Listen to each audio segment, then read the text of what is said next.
I need clarity on what are our targets? What are we trying to make? Where are we trying to spend within? What do we not want to exceed? What do we need to explore? These things are super important. And on top of that, from the personal side, how is that get incorporated in as well? Because you don't want to work every day to 10 o'clock. Like these things matter. We have a client that's like, hey, my daughter's a senior.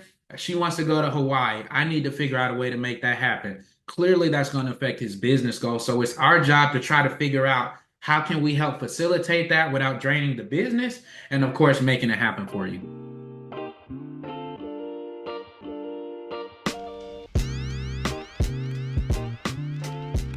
Hey everybody, welcome back to another episode of the High Level Podcast Spotlight Sessions. So, we bring in subject matter experts from our high level community that are users as part of our software and bring them into this environment to help you grow your business. And that's the most important part here. So if you're tuned in, let me know that you're ready to receive the help you're about to get.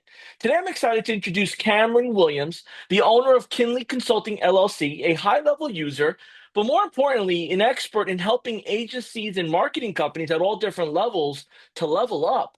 And Cameron specializes in helping those agencies and businesses achieve financial clarity, improving forecasting, and increasing the profitability through strategic consulting and actionable insights. Cameron and I put together an episode. The episode's name is Beyond Revenue, the Future Focused Marketing Agency. And I just want you to let that resonate here for a minute. Beyond Revenue, the Future Focused Marketing Agency. And before we begin, it's important to note here that this is not going to be financial advice. Instead, this session is meant to inspire you. It's meant to provide you helpful insights from somebody who's helping people day to day get their clarity for how they grow their business and how they leverage high level to better and organize their business and operations. Cameron and I have put this episode together with three pillars that we want to make sure you get the most value from. The first pillar is clarity. We have to have clarity and be clear on where we're going financially as Yeah. new agency owners or expert agency owners getting to that next financial level. The Facts. second one is forecast. How Yep. can we get where we need to go and be prepared? And that includes leveraging integrations like QuickBooks, opportunity and pipelines, payments, keeping everything in one area so you know the numbers and you know the next steps. And the third is let's get more profitable now. And Now. right now, and Cameron's going to go over this exercise. He's done this a couple of times, and he's gotten some great results from it. And we're hoping that you'll be as excited as we were to learn about it on how to increase profits in less than 90 days. Cameron, that was a whole lot, but it was needed, man. We had to throw some disclaimers in there. We had to make sure that people knew Yeah. this was to inspire and get them going. But it's great to catch up with you, man. Good to see you. What up? That was like a good, solid, like TV ready intro right there. Bro, listen, man, we had to. I mean, we're getting better at this. And I think the whole getting better is through practice. So I appreciate you jumping on at the right time. Look, man, I got to meet you in person for the first time at the Prospecting on Demand event that Alex Shalinsky runs. And it was towards the end. You were like, hey, man, I need some help here. I'm a financial guy. I'm a strategist. I'm a numbers guy. Could you give me a hand on some of these stuff that I just need to lock in to make Right. this machine run better? And I felt like we Yep. kicked it off from there. That is facts. That is facts.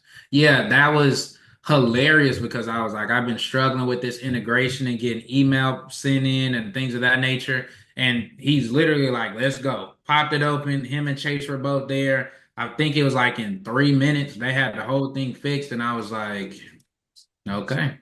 But Okay. listen, we can't be a jack of everything. So I appreciate you being humble and asking for help. And that's exactly what our audience is doing now. Our audience here, we're live. We're live on Facebook, YouTube, and LinkedIn. So for those of you that are popping in here, comment below. Let us know where you're tuned in from. But Cameron, look, you're not the type to just be typing away in the groups and making videos and sending them out every day in our high level community. You're more of a kind of behind the scenes numbers guy. For those that Yep. don't know you yet, could you share a little Hmm. bit of who you are, where you're from, and what got you into the numbers game, accounting? Okay, gotcha. Great question. So again, I'm Cameron Williams, owner of KynLi Consulting. We've been around for 6.5 years now. It's been a great journey transitioning from all of our experience in corporate and public accounting to what we're doing now, helping serve agency owners. What got us here? Oh, we're in Atlanta, Georgia. I forgot that part. Shout out to my ATL people. What got us here? I think back in high school, well, my grandma was an accountant for the city of Atlanta, and she retired at like 55. So I was like, oh, that's amazing. And anytime you ask your grandma for something like, "Ooh, can I get some chocolate chip cookie dough ice cream?" It was automatically yes. Then on top of that, in high school, my senior year, my best friend lived like right across the street from the school, and they had this huge house. To this day, it's like my dream house. And I just thought they were rich because every time we went over there, they had a refrigerator full of water bottles and Gatorade. And I was just like, man, what do your parents do? And he's like, they were both accountants. And I was in like, I think calculus two as a senior or whatever. And I was like, I'm good at math. I kind of don't know what I want to do, but I'm good with numbers. And they suggested accounting, and that was pretty much it. And just to make sure here, you're not, I feel like I got to unpack some of this stuff because you're not one to brag on yourself here, man. But just to confirm, you didn't learn accounting through YouTube. You went to school and No, no, you no, earned some no. credentials. Could you share a little bit about your background on that? Yeah, so if you are watching this, right, you see all the nice little fancy plaques behind me. So I have a bachelor's in accounting, a bachelor's in finance, and then a master's in accounting. Worked in public accounting, which that's your traditional like go, they do your taxes, etc. So worked there for 2 years as I finished my grad school degree. Then when we moved back home to Atlanta, by the way, I went to Valdosta State University, go Blazers, that's down in South Georgia. Moved back, got married, and then have been back in Atlanta ever since. So I worked in the private sector, which that's a fancy way of saying the accountant at Coca-Cola or Chick-fil-A. That's private. You're working in a specific division, doing a specific job for the huge company. So we did that for all the way up until 2017. And then summer of 2018, July, is when we started KynLi Consulting. And ever since then, we've just tried to focus on getting better every single year, better automations, better systems, better services offered to our clients. So now we're here focusing on marketing agencies and just really trying to not give them the basics because I feel like as an accounting industry, we've done you guys such a disservice. Like you guys don't need me to tell you these are office supplies. You're smart, you know that. And if you're just listening, I'm holding up a plastic cup with a bunch of pens and pencils. No, what our people are asking us is, Cameron, how do I cut taxes? When can I hire this other person? Can I up my salary? How do we write these different things off? What is are we diversified in the service offerings? Things like that. So that's us in a nutshell. And I appreciate you just unpacking that, right? Because I think the biggest thing here is clarity. So, like, who am I listening to? What knowledge and experience do they have? And I just wanted to kind of hit that foundation. Now, as we get into clarity about what you're about to teach with our first pillar here, the clarity, be clear where you're going financially. Could you unpack that from a mindset and then into an execution standpoint? Right. So with clarity, and we're going to jump into this in a second, but clarity, we have to always remind ourselves that where are we going, right? Like I need to know, think about a GPS. If you don't put anything in, you need to hope you know how to get there, or else you're just going to be driving around endlessly hoping. We don't want that for you. As a business owner, you need, at least in regards to the finances, I need clarity on what are our targets? What are we trying to make? Where are we trying to spend within? What do we not want to exceed? What do we need to explore? These things are super important. And on top of that, from the personal side, how is that getting incorporated in as well? Because all of us know as business owners, your personal life affects your business, right? Like if you want to spend more time with your kids, you don't want to work every day to 10 o'clock. Like these things matter. We have a client that's like, hey, my daughter's a senior. She wants to go to Hawaii. I need to figure out a way to make that happen. Clearly, that's going to affect his business goals. So it's our job to try to figure out how can we help facilitate that without draining the business and of course making it happen for you. Yeah, absolutely. And as that entrepreneur and being truly your boss and holding yourself accountable, success starts with knowing the financial goals and tracking that progress. As we get into this clarity, could you unpack some of the guidance or insights you share with new agency owners that have, let's say, gotten started with high level and now they're learning marketing or perfecting their marketing craft? Where does this financial responsibility of earning and reporting come into play? And what are some of the mechanisms or things you need to be aware of while you're on that journey of fulfilling and selling? You need to be on the journey of knowing, taking notes, or making sure the information is in the right area. All right, so with clarity, right? What you want to think about is you need to have business goals and personal. We need to be super clear on what it is that you want to do personally and financially. Now, let's do a couple of examples just so we're keeping everybody on the same page.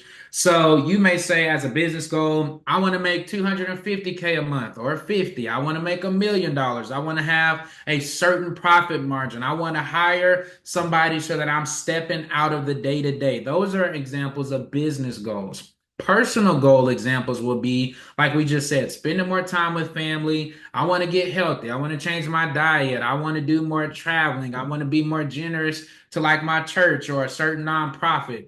These are the kind of things that you need to be super clear on. So I would like to challenge you guys. What is one business goal you have for next year, right? We're at the end of the year. So what is something that you can write down? I'm super big on write it.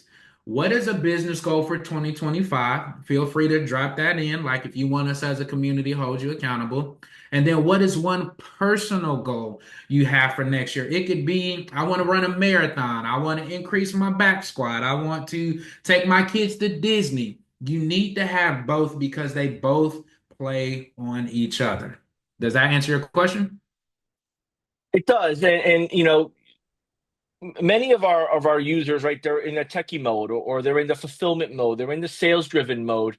Could you unpack what else you should keep in mind as you combine that techie, sales, and financial obligation to not get yourself in trouble while you're selling and keeping the right bookkeeping accordingly? Okay, I think the main thing in regards to like the selling piece, we have to always remember like the money is in the inputs, right? The daily actions that drive results. So we have to make sure that we keep that in mind because like I can't control how many sales calls I can get. I can control how many actions I do, how many calls I make, how many people I follow up with. All of those things, as you guys already know, are in your opportunities and pipelines which should have some numbers associated, right? Hey, I'm talking to this person. They should be a 5K project, a 10K, a 2K, whatever that looks like. So having that data is going to be super important. I'm trying not to spoil the next part that you're going to say, but having that in there is super important because now we get to start utilizing numbers to help us in relating it back to that clarity. If my goal is I want to hit $1 million this year, definitely doable. But am I having enough sales call? Am I having enough leads to even close? What am I offering? Is this a $500 project? A lot harder to do. Or is this a $5,000 a month project? Like all of these things matter. And you again need to be clear on what are your numbers telling you? Are they being tracked? Where's this all going? Can we easily view these things? So if I'm putting myself in the student mode right now, I just signed up for high level. Hmm. I know enough to be dangerous where I was using other software. Now I have what I need to really deliver results. I got 5 sales under my belt. Maybe I've collected 30K in setup fees or in first month fees. Okay. And I'm just kind of jotting this stuff down on pieces of paper, my notebook, because I haven't quite Mm. had a chance yet to set up like my financial stuff. I'm just worried about getting sales.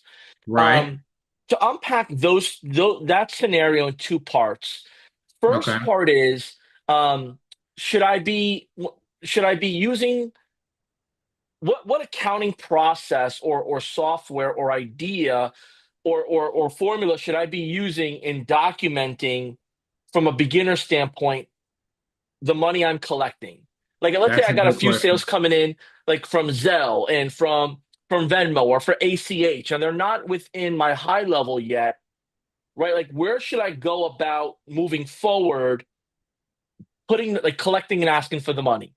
Okay, let's start there. That's great. So we hear this all the time. So we're really big on teaching our people about streamlining, right? As you continue to grow, think about it. I don't want 17 different things I have to worry about. I want to streamline that into one or two places. So we already know that Go High Level, if you didn't know, they have an invoicing feature. So you can utilize that. Now we're guaranteeing that we're getting paid. You're going to send that link to everybody, right? And of course, we know we got Stripe on the back end, unless you have some of our very special GHL partners. Can we shout out like some people? No, we could, maybe not.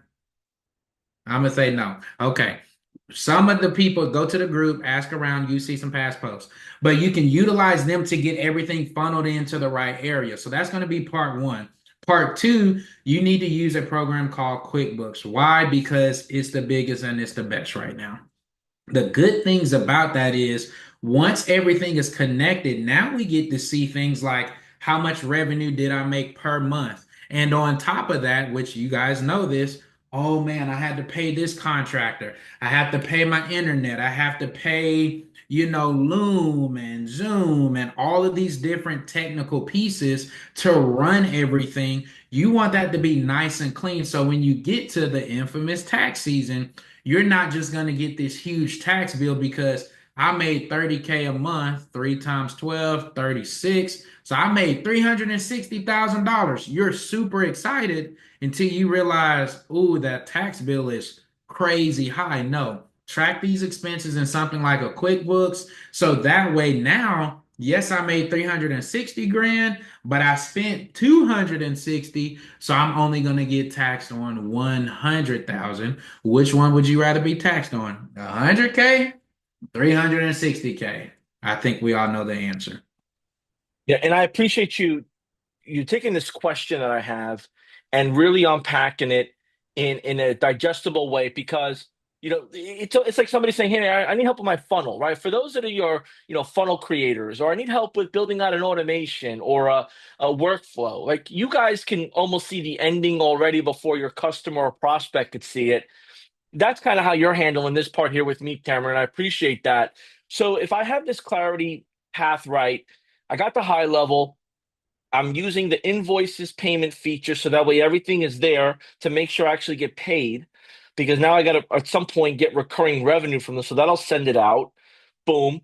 You mentioned I should incorporate QuickBooks because most of the accountants and CPAs or whomever I'm going to use to file my taxes will ask me maybe for the login or access to my QuickBooks because they're not Yep. going to just take a spreadsheet these days, right? So we got that part, have that integrated into high level, and then you're making sure that you're putting all your expenses in there and keeping that running log. I think that's a lot of clarity where if you're in sales and you're making money with high level, this stuff is going to go fast, very Fast. fast. Second question I had with clarity was you mentioned pipelines and opportunities and tracking and measuring them.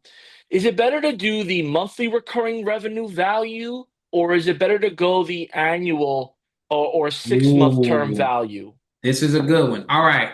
I think for like those of us who try to use social to kind of, we want to brag, you're going to hear the annual amounts. That's not what you budget off of, though. What you budget off of is what is my monthly recurring revenue, aka MRR. So if it's, hey, I may get 10K up front, but it's going to be 2K a month after that, you need to put 2K a month so that you know what your current and accurate budget is.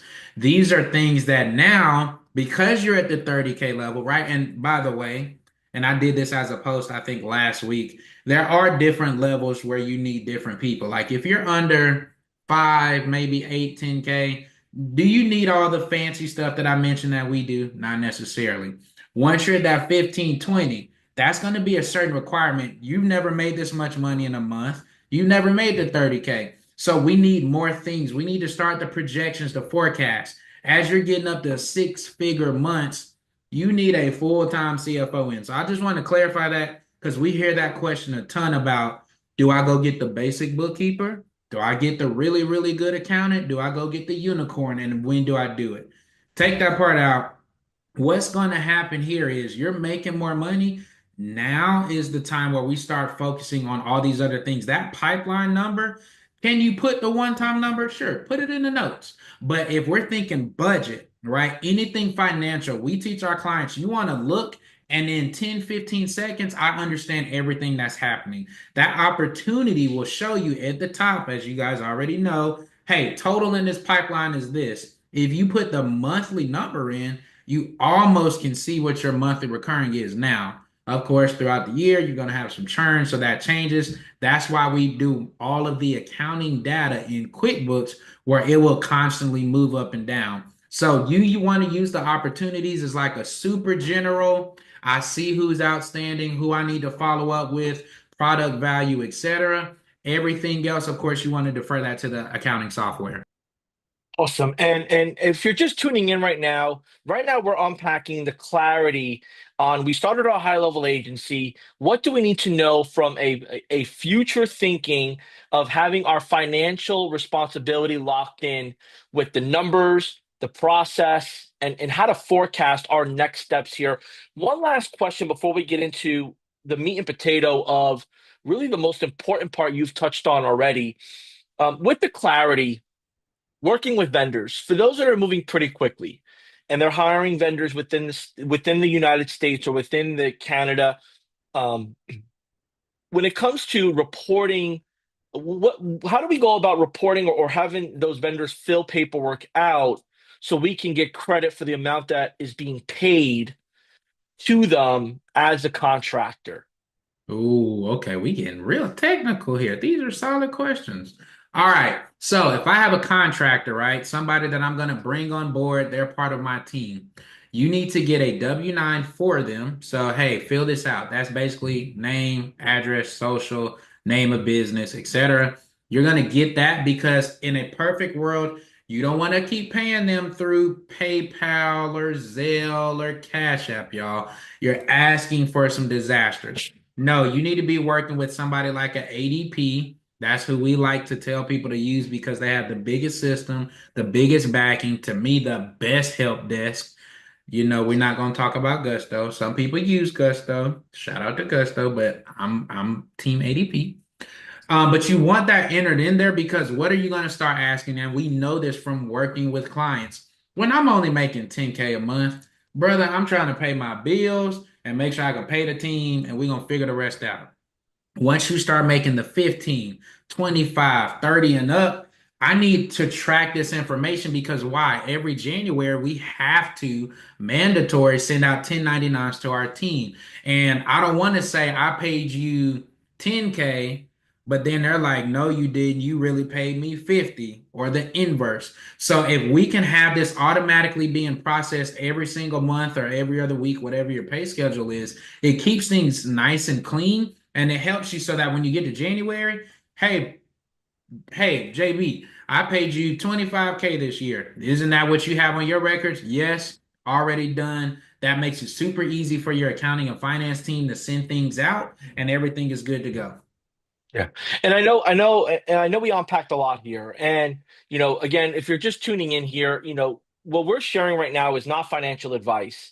It's insights, it's experience, it's unpacking in a conversation that you're listening into on things of running an agency that you should be aware of. And you now have the bullet points of what questions you should be asking according to your local area, your local financial government regulations, because everyone's from all over when they're tuning in from high level. So, I, again, this is not financial advice. This is more of just insight, and you're tuning into this conversation with a trusted advisor, Cameron Williams, who owns KynLi Consulting. Let's two-step our way here into the forecasting. You know, the most successful agencies that I've come across and gotten to speak to, most successful business owners are forecasting. They're making informed decisions based off of the data, based off of the habits of the business and the customers, whether it's regarding new acquisition or churn. And they're having the seasonality understanding. When do we get our most customers? When do we start getting our churn or people that are a little later on paying? For example, maybe around the holidays. Could you unpack from your expertise and your view this forecasting portion of running the agency, but also running a healthy sales motion. Man, you are going deep here today. Okay, let's talk about forecasting. What does it do? What does it mean? Just so that way we're kind of on the same terminology, right? So I would say what we just kind of talked about applies to more so, let's just call them a beginner marketing agency, right? People who are, we'll say like 10 to 12K and below, right? Those are going to be, that's new information for you guys. The people who are at this 30K and up, though, this is your section. I would even suggest if you are at that 12K and below, I'm not saying ignore this, look at it, but just know you don't need that right now. What you need to focus on right now, make more money, make more sales so you can grow the team and get out of fulfillment. That's literally what we would tell you if you were working with us. Now, 25, 20,000 and up people, right? Forecasting is so important. We've seen it time and time again. Not only save people money, let me say that again, save people money, but now make them more money because I don't know how many of you are. Let's do a little example. How many of you have gotten a tax season and then your person calls you, whoever your tax accountant is, calls you 2 days before the deadline and is like, I need a check for 40 grand. And you're like, exactly. You were caught off guard. Why? Because there was no preparation.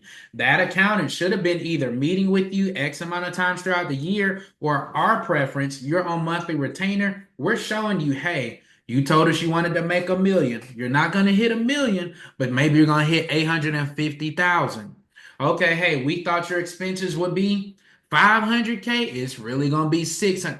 Our people see that every single month is constantly updated, which allows them to do things like what?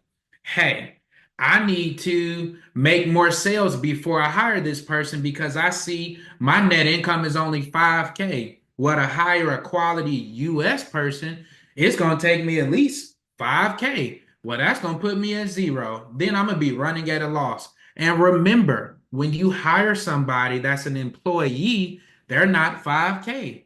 They're 5K plus your employee or employer matches. So that person may be $5,800. So all of these things start playing a role. When can I hire? Some of you are like, Cameron, I need to pay myself more money because I just feel like this 2K is not going to stretch. Of course not. It's not the same business as it was from when you first started. It allows you to plan properly. If I know that next month is going to be a 3 payroll month because we run payroll every other week, I need to automatically know, hey, there needs to be an additional 10K in there. So I may not need to make that new investment next month because I need to allow for that. It allows you to make adjustments along the way because if I know that in this season, because of seasonality, the end of the year we do better because of Black Friday. There are some things I can do in Q4 that maybe I can't do over the summer where it's slower.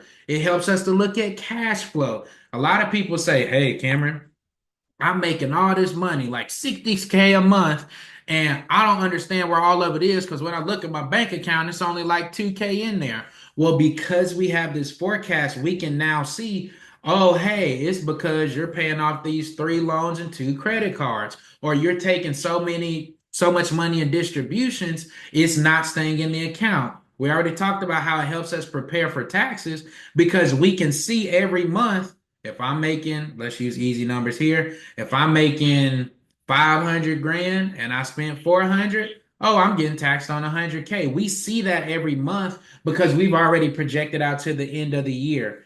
Basically, what I'm getting at is it can help us to be proactive and not reactive. And I don't know about you, but if I'm making over 30K, the most money I've ever made in my life, every single month, I don't need to be taken off guard by some huge tax bill. I don't want to be shocked. I want to prepare because if I can prepare, then I can offset that or I can work through it or put money to the side every month or work on lowering it.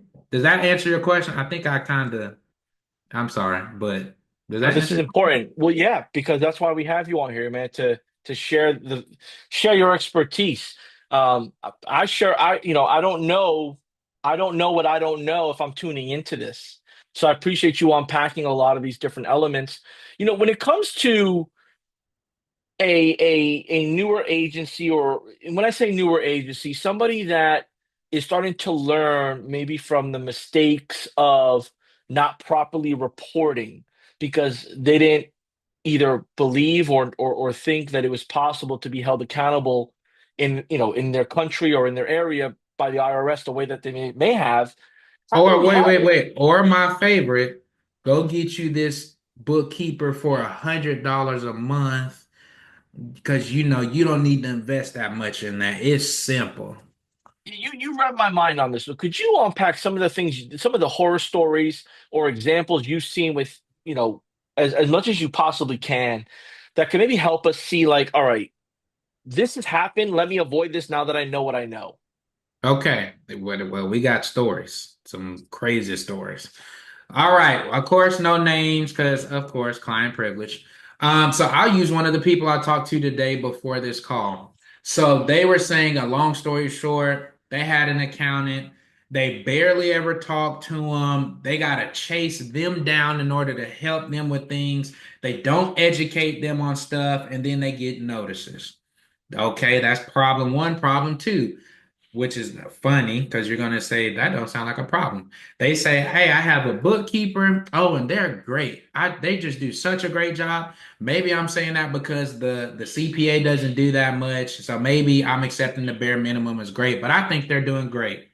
Okay, let's assume that. We literally do a diagnostic. We start working through the numbers, and you could see their face drop. They're like, I don't even know what this is. I don't know what that means.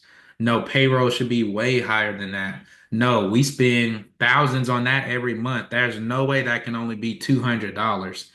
This is why we say you have to look at the numbers. You have to have somebody with you because she went from real confident in that bookkeeper to by the time we were done 10 minutes later, she was like, I don't know what to say because I thought she had it handled. That's one scenario. We've seen one of our favorite clients and our biggest clients.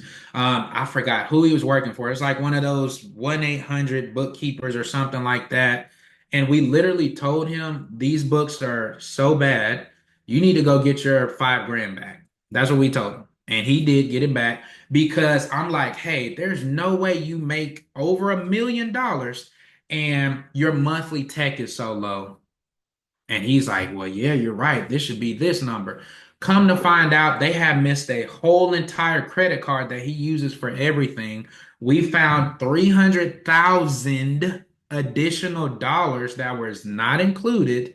By the time we get done with that and actually finish the tax return, we save him over 150 grand. Why? Because we know what's supposed to be on here. This is pretty much the only demographic that we serve. So this is why it's important that you're picking the right people to work with you and not just, oh, I'm gonna spend $150. If you're under 7K, different story. You just need the basics. But I tell people all the time, once you're over 20 grand, I don't know about you, but when I grew up, my parents didn't make 20 grand. They just didn't. I would have thought they were rich, and we were not rich. So those are the types of things. My last story I'll give you, which is why we're doing a super hard push in Q4, like with our marketing and everything. We have a client, good guy, really smart, but we didn't get him until I think either the last week of February or the beginning of March this year. Well, that's cool. I was happy to get him until I started looking at the numbers and I'm like, hey, where's this? He was an escort, is an escort. Well, there's certain compliance things that you have to mandatory have in place so that it makes the escort designation legit and actually benefits you. Hey, where's your payroll? There was none. Did the person ever tell you about it? No. Well, at this point, we're already in the next year. There's not anything I can do. This person has to pay over $150,000 in taxes. I ran the numbers as if the strategy that we currently gave him, he would have had last year, literally would have saved him 105,000. He would have had to pay 44K in taxes versus 150 plus. You tell me what scenario you want to be in, all because he didn't understand the importance until he got with us. That's why these numbers, the forecasting, seeing the whole picture, Learning who you are as a client and your goals and the clarity and the inputs matters because I spent the time talking to them. You don't even need to do this. Hey, this shouldn't be here. Oh, if you're trying to do that, that goes over here. That's why it's so important. So we don't tell these stories to scare people, but we tell you the reality because paying taxes that you shouldn't owe is scary. Having the IRS say, hey, we see that this is what you owe, you need to come pay, that is scary. And we don't want that for you, especially when there's things that you can do in advance by having the forecast, for example, the clean financials, and can avoid the whole scenario. Did I answer your question? Yeah, and the stories that you shared may not be the testimonial that people look at when they're buying a product, but unfortunately, the stories, the scary stories, the bad stories, the sad stories prevent you from you experiencing them. And I've always looked for, as a consumer, I'm looking for the worst case scenario, so I at least know what to be aware when buying something or doing business in a certain industry. It's no different than go buying your first car. Maybe you're Googling some of the things you could expect when buying your first car from a finance or from a leasing perspective. You're trying to get all the worst case scenarios. So thanks for unpacking that. On a more transitional note, right? Because now we know what we know, we can't forget it unless we truly didn't pay attention to it, is taking action to get profitable, to get a clear path to growing the business. And if you're just tuning in now, you got to tune in. We covered two prior pillars around clarity and forecasting. None of the strategies discussed today should be taken as financial advice. This is sharing stories and experiences based off of the insights of Cameron Williams, the owner of KynLi Consulting LLC, helping agencies grow and start their financial journey with their business.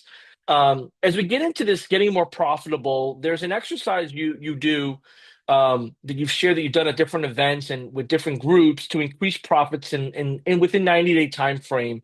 Could you unpack how that is and how these small adjustments can create big results using high level, using the principles you've shared and the stories you've shared already? Ooh, we're gonna have to do a screen share for this one because this can get a little nitpicky, but I promise you, if you do this within 90 days, you will send me a DM and say, I did it and it worked. So can we do a screen share? We have about 7 minutes for it though. That's cool. I only need five. Let's rock and roll. Okay, let's do it. All right, y'all. Now, again, if you're just listening, so sorry. That's why you gotta look at the visual. All right, let's jump into this. Profit multiplier. How can we do this, right? Now, first thing you have to know where we're starting from. So you need to figure out your profit. Now, Cameron, how do I do that? If you're right there at home, get you a notepad, something with some lines, get you a nice pen. So, what I want you to do is write down your total revenue from last year, or if your numbers are up to date, you can do it for this year. Once you do that, so just the number we'll use just in case you're like driving or at the gym. Let's say your agency made $1.2 million, right? Now write down your total expenses from either last year or this year. Now, all you do to get your profit margin, use that number, subtract it from the expenses, and that's going to give you what's called net income. Everybody knows that one. So the way it would look is revenue minus expenses, divide that by revenue. So for example, 1.2 million minus 960,000 in expenses, you're left with $240,000, which is a 20% profit margin. So let's just use that. That's our just in general number. Now, how do we fix this number? How do we become more profitable? Well, you can just increase prices by 10%. I want you guys to think and drop this in the chat. If I raise my price by 10%, how would that affect your numbers, right? If your service is $1,500 a month, 10%, you now charge $1,650. See how simple that is, right? Taking them to church, 10%. Y'all get that one. All right. So in staying with these same numbers, all right, that's now if I were to make 1,320,000, because of course 10% of 1.2, that's 120 grand. Now you just made that much more money literally, when you redo that same formula we said, the 1.320 million, subtracting it from that same 960, you're now at 360,000. So we were at 240, now at 360, 50% increase. Let's speed through these other two. A lot of people are so fast to just hire more people. I would counter, if we want to be more profitable, let's make sure our team's capacity is close to the max before we bring on somebody else. So to speed through this one, let's just define profitability per client. And you guys know this, right? When I come up with a price, that's because I think it's only going to take me X amount of time to do. If you're looking at this on the screen, I put about 3 packages on there. I just say, hey, if we want to make $200 an hour, let's say we have 3 packages. The first package is 1,000, second is 3K, the last one is 5K. All right, you just start doing math. Let's just stick with 1,000 because that's easy. Everybody can do that math in their heads. Oh man, I charge you $1,000. It should only take me 4 hours a month to do.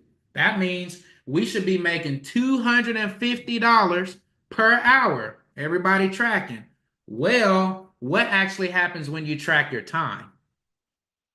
You find out what? Well, oh man, we're really out of scope. This is taking us 10 hours a month to do. That's why we're not making as much money. And I'm stressed out because it's out of scope. We've seen it all the time.